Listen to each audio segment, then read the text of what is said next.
Hey, it's Dan. Welcome back. You're watching iAllegedly. And I've got a good one for you today because we've reached our limit, guys. We're at our limit. And it's a lot to talk about. Like, subscribe. Plus, today we have a sponsor, Dr. Gundry, but we're going to get right into it. Think about this. Ever since I was a kid, you had the auto companies that were a big part of our lives. And when I was a kid, in the early 80s, there was a man named Lee Iacocca who ran Chrysler. And Lee Iacocca was like, gosh, how do we get ourselves out of this recession and how do we survive this? And what he did was he went to the federal government and took out loans from the federal government. At the time, it was unprecedented. They were huge. And he, said, what can we do? And he fixed it. And what they did was, do you guys remember the J car, the K car? They came up with those, they were basically sedans.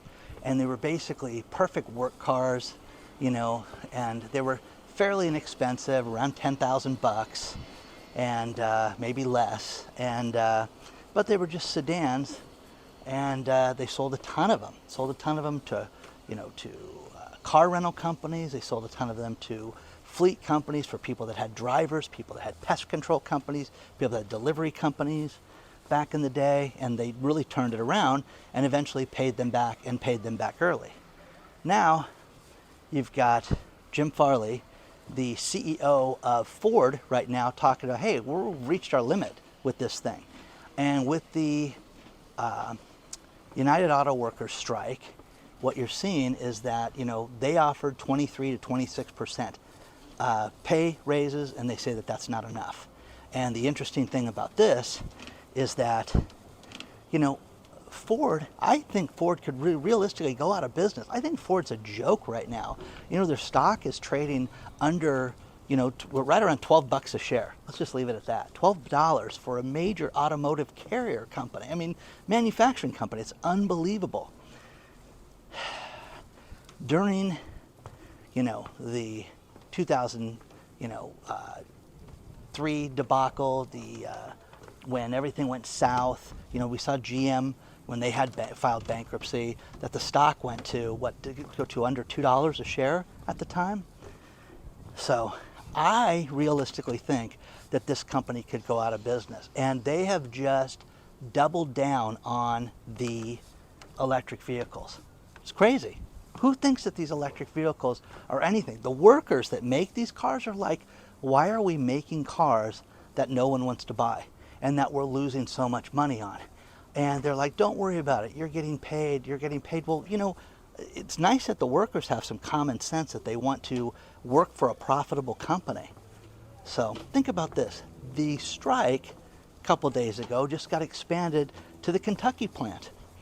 And you're like, wow, okay, well, what's that? Well, it's all their heavy-duty trucks. It's the Super Duty trucks. It's the SUVs, the Lincoln Navigator. It's things like that they make there. And the 700 workers.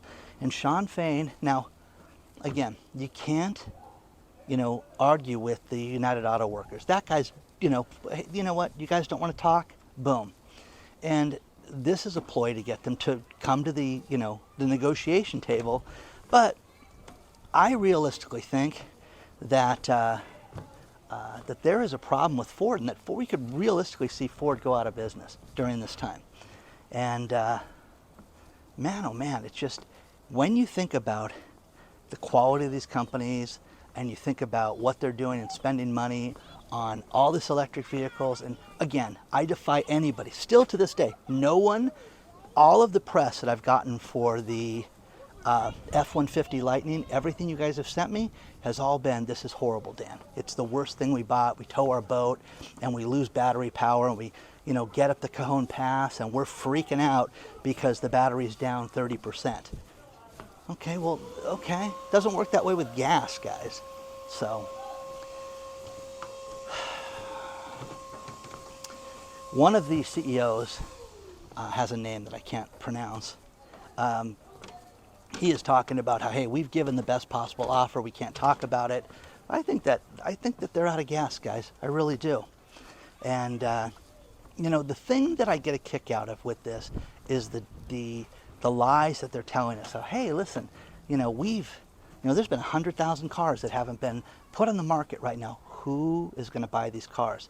Who wants to go out? Who is racing out right now to finance a Ford car? Because the one thing that we do here is that you've got crazy numbers right now where, 3 years ago, you had 3% financing for cars, 2.5 years ago. Now you've got the average car loan at 9% with good credit. Let me put that to you. Okay, with good credit. Notice that we don't see all the car ads anymore of, hey, come down. 0% financing, 2.2%, none of that stuff, because they don't have it. And, no one's lining up to buy these cars. The inventory that they have is growing. Now, the United Auto Workers, I think they're gonna negotiate one of these companies completely out of business. They're gonna negotiate somebody in a bankruptcy.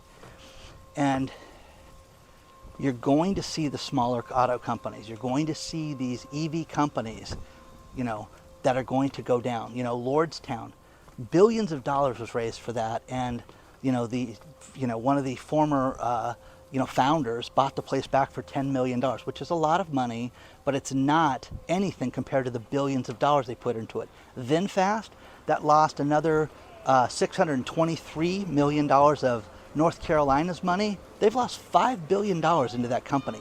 Lost.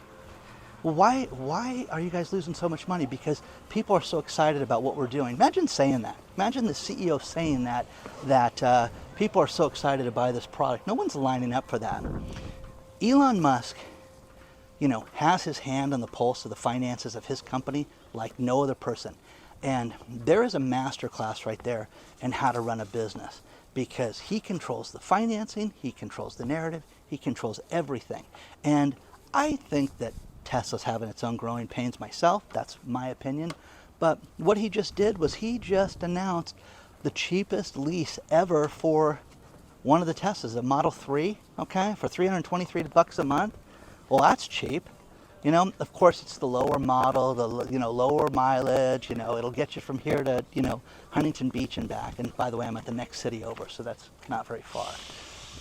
So, but that's what they did. So share your thoughts on this. What do you think?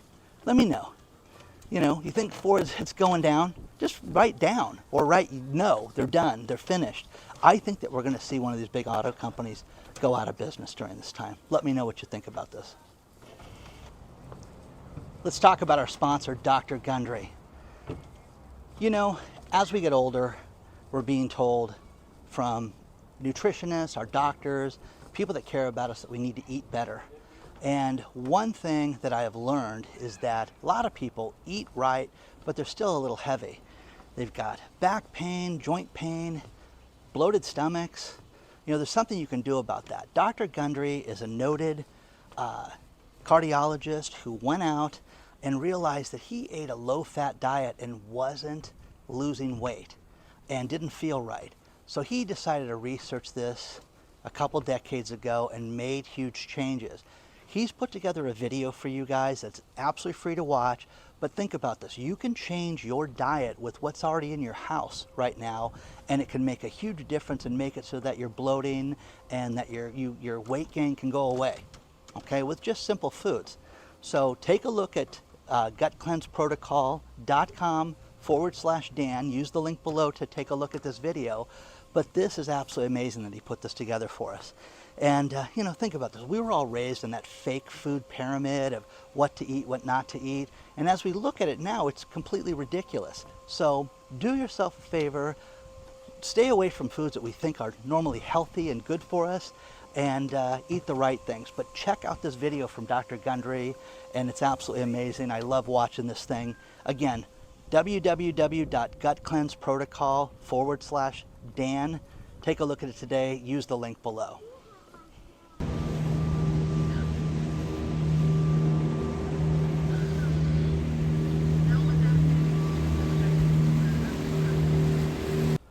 I love banking stories where people say, don't worry, this is no big deal, okay? It's nothing. Just go about your day. You're concerned about this? Okay. Sheila Blair is the former head of the FDIC, and she says two stories from her, which are fantastic, okay? okay? First one is, hey, we are going to see more bank failures. You know, the banks fail. It's no big deal. That's an article below. It's no big deal. Now, it is a big deal if you have your business tied to it, if your money's in there, or, you know, your estate or anything. Yeah, it's a big deal. This is a big deal.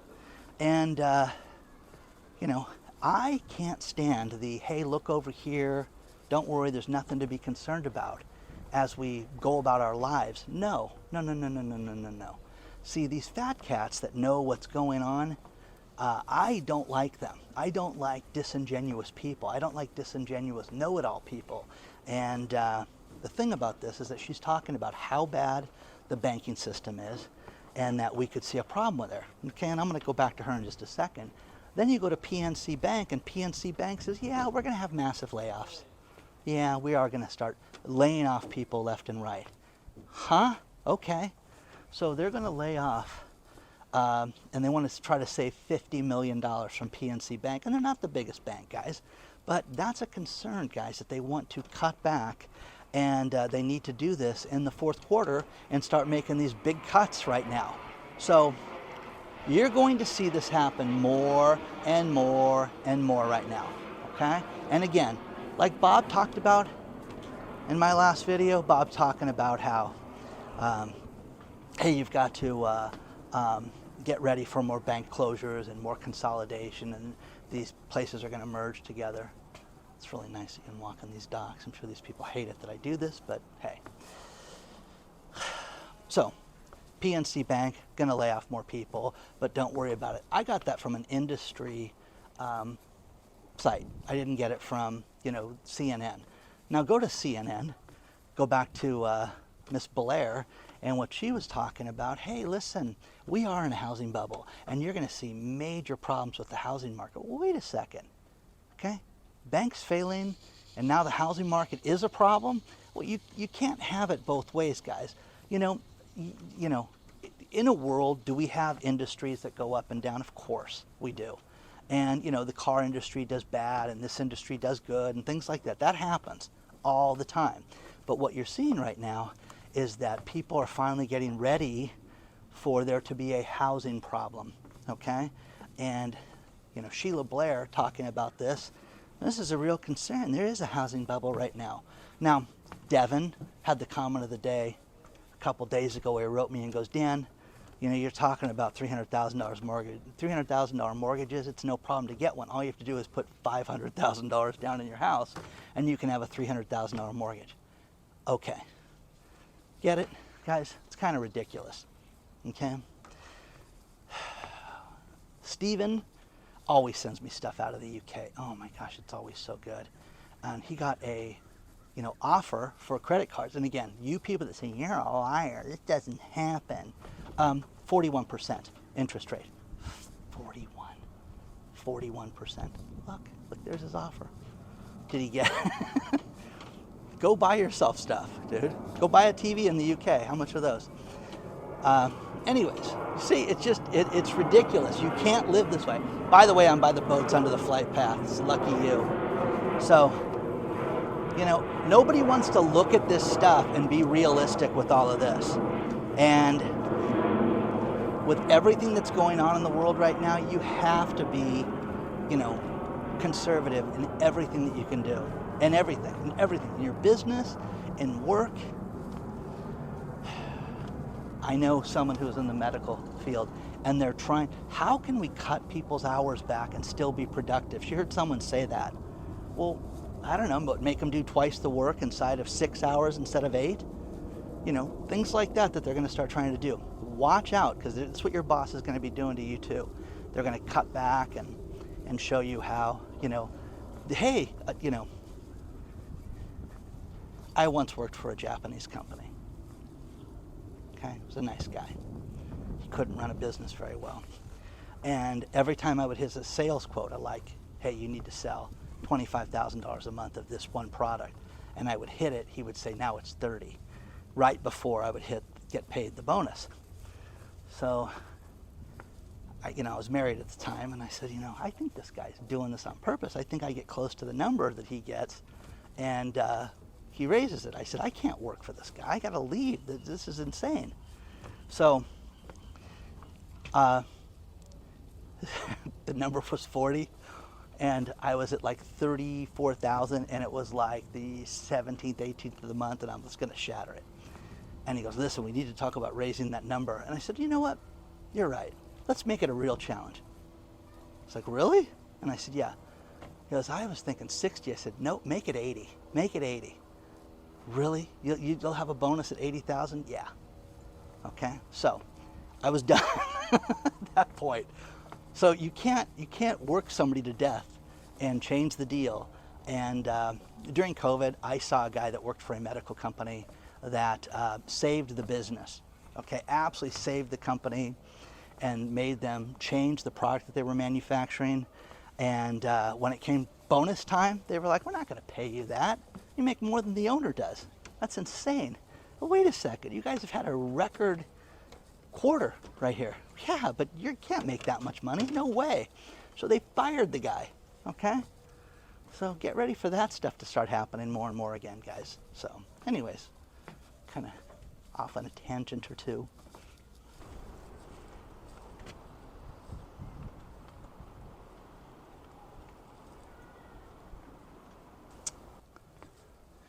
Another business goes down. It doesn't make national news. This is very sad. National Fisherman, which I read all the time. No, somebody sent me this story. And Blue Harvest is a fishing company that had the largest groundwater fishing company in the country, one of the largest, excuse me. And just done. Can't make it. Can't survive. Can't turn things around fast enough. And that's just awful. For those of you on Social Security or know someone in Social Security, they just announced yesterday the COLA, cost of living adjustment, and it's going to be 3.2%. And Michael sent me a letter and said, just think, I'm going to be able to go get a burrito at 7-Eleven now with that extra money every month. So, which I thought that was funny, great sense of humor. But man, oh man, are we starting to see stuff. You'll love this one. You know, we talked so much about crime lately. There's a great story below about how Chicago area police found a company that had what appeared to be a warehouse full of shoes. Their deal was to steal shoes, this company. And they would rob trains, just go out and do good old-fashioned train heists. And, you know, the Eastern Seaboard, they would go and they would get these trains and they would get inside information on what cargo was on these trains, and they stole shoes. And you've got Nike, Adidas, Supreme, all this stuff. And what's crazy was they got a tip to one of their police agencies in Chicago, and they said when they went in there and watched the video that's attached to the story, it looks like a shoe warehouse. I mean, they stole so many shoes, had them stacked by size, had them all set up, but it was $5 million worth of shoes. And they said, listen, this is pure profit. So you could sit there, go online, or social media. They would do a lot of Facebook Marketplace and things like that. That's not as regulated as well as some of these other sites. And they would sell the shoes, and you pay shipping, and it's 100% profit for them. So that's crazy. That's what you're seeing more and more and more of right now. So, man, oh man, $5 million worth of shoes. But you wonder if this crime is just out of control. But a train robbery, isn't that crazy? We had train robberies here in LA, and there were people filming it, about a year ago. And I went down there and I'm looking for it, and I asked the police. The police goes, "Get the hell out of here. You want to get hurt? Get out of here. Just don't even look for it. Just go. Go, go, go." Thank you. Thank you for the advice. So, it is crazy, the theft. When I did Christmas in May and I bought the gift cards and I went to different stores to buy those, I had to meet because I bought so many. Hey, I'm coming in and doing another $2,500 worth of gift cards. I just did a lot. And when I did this, they go, "Oh, well, you have to have manager verification." And I thought it was my money. Manager verification. No. What they wanted to verify was that when you go in there, they want to verify that each of the gift cards were valid. And I'm like, whoa, really? This is a real thing. You people, oh yeah, what they do is they change the cards out. And they found 2 of them that were like that. And they're like, we can't let you film this, Dan. We can't let you film this. But what they would do is they would go and they would take the codes that have the cards and they would change those out. And so when you put money on those cards, it would go to the scammer's card. And I'm like, how do you catch that? You know? And they're like, well, you know, we don't. I go, well, don't you guys have cameras first? Because when did the person put this, you know, 5 deep into the Amazon gift cards? And I'm like, I don't know. Isn't that crazy? Crazy, crazy, crazy. But that's what the world is doing right now. So share your thoughts on all this stuff, guys. I'm covering everything. What do you guys think about Ford? Do you guys think it's going to be around? GM? I am telling you guys, they're just buying my son that car. I can't wait to tell you guys about this too. You know, I shipped my son's car all the way across the country, and Matthew, the guy that did it for me, man, oh man, what a great guy. And if anybody wants that information, I will give you this guy's phone number because it was incredibly cheap. Let's play a game.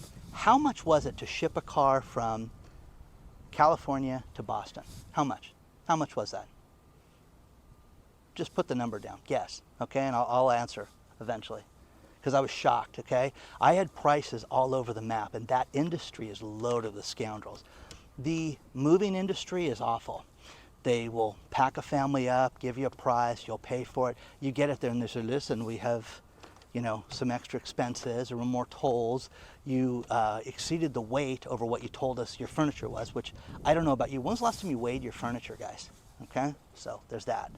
So, but they would always hit people up 500, 800, and just clip people. This guy, totally honest, door to door, was amazing. So let me know. Guess how much, how expensive that was.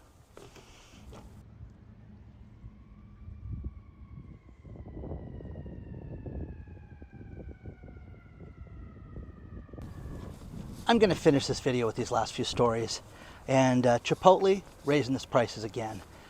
I have the greatest Chipotle story. I may have told this like 2 years ago, but I was in line once and this woman was in a suit just scowling at everybody, and she was much more important than any of us were in that line.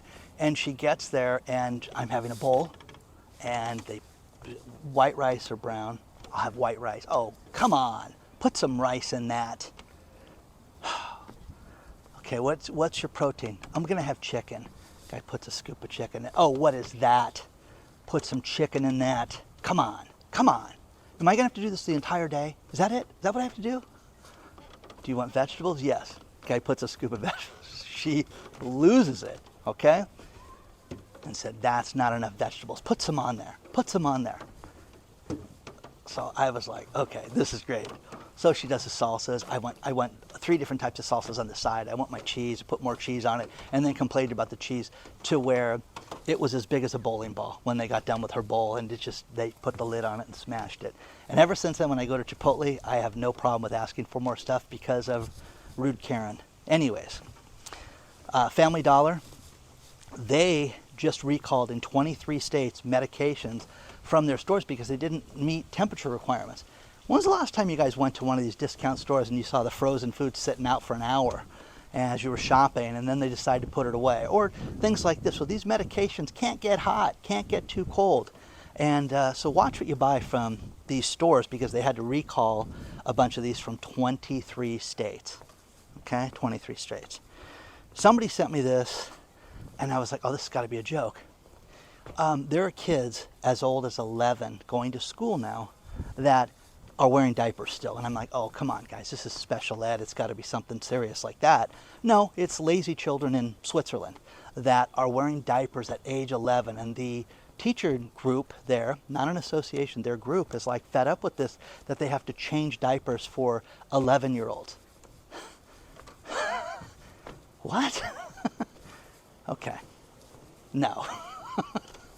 Insanity. Okay? Insanity. And the final story is a sad story.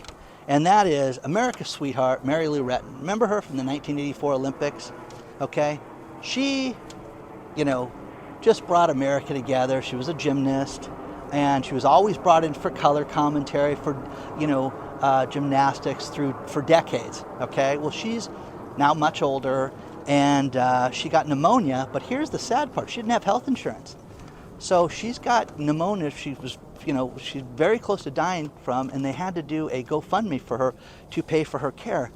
Guys, can you believe someone famous like this doesn't have health insurance? Isn't that wild to think about? Absolutely terrible. It's absolutely tragic. That's what's wrong with this world. So look out for other people. Be kind to everybody else.